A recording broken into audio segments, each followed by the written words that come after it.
și bine v-am regăsit la un nou videoclip. Astăzi o să facem un slime. Cred că e fake, dar să încercăm. Am mai încercat și nu e fake, este real. Și să începem. Pun pauză să aduc ingredientele. Am adus ingredientele, am folosit, mai v-am spus, am pus și colorant. Deci să începem. Deci punem aracet și ne trebuie și o lingură. Punem într-un recipient. Și cam atât. Și punem și din ăsta colorant alimentar. Eu vreau mai roșu. Mai roșu. Și două lingurițe de glicerină boraxată. O lingură.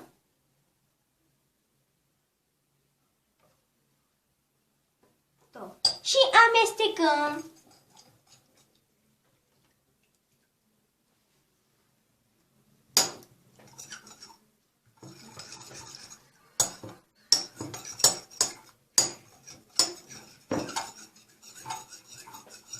Și îl amestecăm în mână. Este foarte roșu, dar îl amestecăm în mână.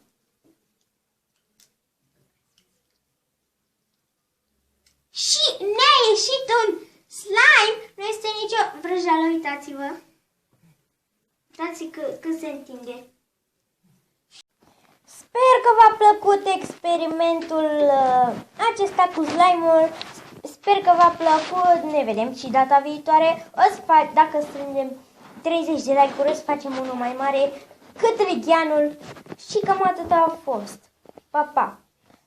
Nu, papa, acesta este pentru vărul meu, Flavius Beatbox, că nu știe cum să face slime-ul și nu știe cum să face slime-ul și s-a uitat la un youtuber și s-a dus și i-a dat file.